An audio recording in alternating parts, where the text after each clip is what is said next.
পুজোর জন্য শাড়ি খুঁজছো? তাহলে আর চিন্তা কিসের। তো হ্যালো এভরিওয়ান, আমি পূজা।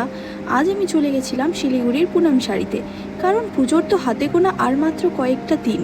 তাই আমি ভাবলাম দুর্গাপূজায় কী কী কালেকশন এসেছে পুনম শাড়িতে সেটা একবার গিয়ে দেখে আসি। তো প্রথমেই আমি ফ্যান্সির মধ্যে কিছু কালেকশন দেখে নিলাম। তো প্রথমে আমি যেটা দেখছি সেটি যাচ্ছে একদম পিওর টিস্যুর মধ্যে ভীষণই সুন্দর একটি শাড়ি, আর ব্লাউজ পিসটার তো কোনো তুলনাই হয় না। এরপর আমি দেখে নিলাম নেটের মধ্যে পুরো অল ওভার বডি যাচ্ছে সেম, আর এই চলে যাচ্ছে ব্লাউজ পিস। আর এর পরের যে কালেকশনটা দেখলাম সেটার তো কোনো তুলনাই হয় না। এত সুন্দর ডিজাইন, অল ওভার শাড়িতে কিন্তু সুতোর কাজ করা রয়েছে। এরপর আমি দেখে নিলাম রেডের মধ্যে কিছু শাড়ি। পুজো আর রেড কালার পরবো না তা কি হতে পারে নাকি?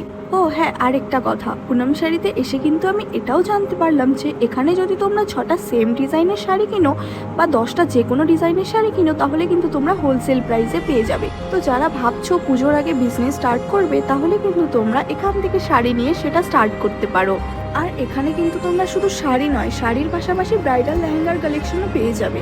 তো যাদের সামনে বিয়ে আছে তারা একবার হলেও ব্রাইডাল লেহেঙ্গার কালেকশনগুলি এসে দেখে যেতে পারো।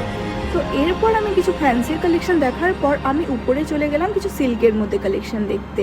তো প্রথমে আমি যেটা দেখলাম সেটা যাচ্ছে খাড্ডি জর্জেট, আর যাচ্ছে ক্রিম আর ইয়েলোর মধ্যে ভীষণই মিষ্টি একটি কালার, বেশ ভালো লাগবে কিন্তু পরলে।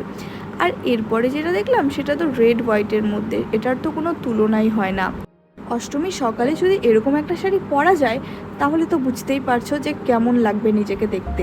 আর এরপর আমি যেটা দেখলাম সেটা যাচ্ছে একদম পিওর হ্যান্ডলুমের মধ্যে, সাথে কিন্তু রয়েছে দুর্গা মার ডিজাইন করা। আর এর পরের কালেকশনটা দেখো রেড আর গ্রিনের কম্বিনেশনে। নতুন বউরা যারা আছো তারা কিন্তু নিতেই পারো এরকম। আজকে আমি যা যা কালেকশন দেখলাম প্রায় সবগুলোই আমার পছন্দ হয়েছে। আমি তো আমার পছন্দের শাড়িগুলোকে নিয়ে নিলাম আমার জন্য এবং আমার মায়ের জন্য। আর এখানে এসে আমি জানতে পারলাম যে এখানে কিন্তু শাড়ির পাশাপাশি তোমরা গিফটও পেয়ে যাবে। বেশ সুন্দর না ব্যাপারটা? তো আমি তো আজ চললাম, তোমরাও এসো কিন্তু পুনম শাড়িতে।